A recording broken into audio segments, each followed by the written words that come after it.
Hi, everyone. This is topic 1.11a on the Congo Kingdom in West Central Africa. This is part one of two lessons in which we'll look at the Congo. And in this one, we'll explain how the adoption of Christianity affected its economy and religious situation. The role of religion is important in this lesson, so let's quickly review Africa's religious history. First of all, there are indigenous animist beliefs all over the place, but we've also seen major religions introduced from Europe and Asia and kind of blend together with them. I'm sure you remember that that's called religious syncretism. The first of these new religions took hold in Aksum in the 300s CE. Aksum had a strong trading relationship with the Roman Empire via the Red Sea. Soon after Christianity became the official religion of the Roman Empire, it spread to Aksum, where it was formally adopted by a powerful king who urged its adoption by his people. I'm sure you remember that his name was Izana. Later on, the Roman Empire fell and Islam spread quickly across North Africa. Empires like Mali grew wealthy off the trans Saharan gold trade, and their trading partners introduced them to Islam, which took hold and was later adopted by a powerful king. This time, his name is Mansa Musa, as I'm sure you recall. But of course, the kings of Songhai also followed his example. So, in both situations, we have a trade relationship which leads to religious contact and then formal adoption by a ruler. Funny how history works in patterns, isn't it? See if you can spot the pattern again. Remember that in Roman times, Europe's gateway to the Indian Ocean was the Red Sea. But that area has been under Muslim control since the 7th century, so Europeans have been kind of cut off from trade with Asia, and they have serious FOMO about it.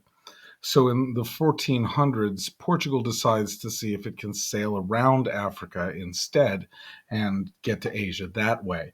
This brings the Portuguese in contact with coastal civilizations in West Central Africa, particularly the Kingdom of the Congo. Now, this trade relationship gets more and more profitable for both sides, and soon the Portuguese religion is adopted voluntarily by, wait for it, a king. Yes, of course. And this one is named Nzinga a Nkuwu. And if that seems hard to pronounce, you can also call him Joao the First. That's his Christian name, which he picked when he chose to convert to Christianity. Some scholars have suggested that his motives were more political than spiritual, that he may have simply been trying to gain favor with his most important trading partner, the King of Portugal, whose name was, funny story, also Joao the First. Joao is Portuguese for John, by the way, a common Christian name. In any case, the two Joaos seem to have plenty to offer each other. The Congolese king welcomed Catholic monks and missionaries, who were relatively well behaved in Africa and turned out to be pretty decent teachers of various trades as well as literacy. Nzinga must have felt their presence strengthened his people.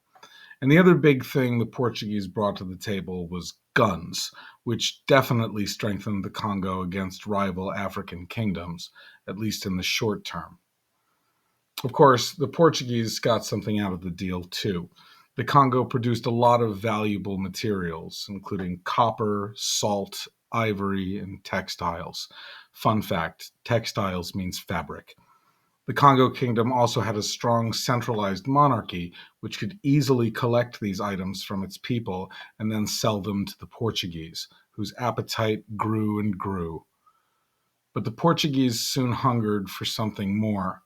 The year after Nzinga's conversion, Europeans stumbled upon two continents they'd never dreamed were there and wanted labor to clear the land and grow cash crops.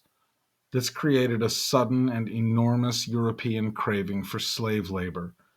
In Africa, the real money was in human trafficking, and the soul of the continent, its very people, were what was bought and sold.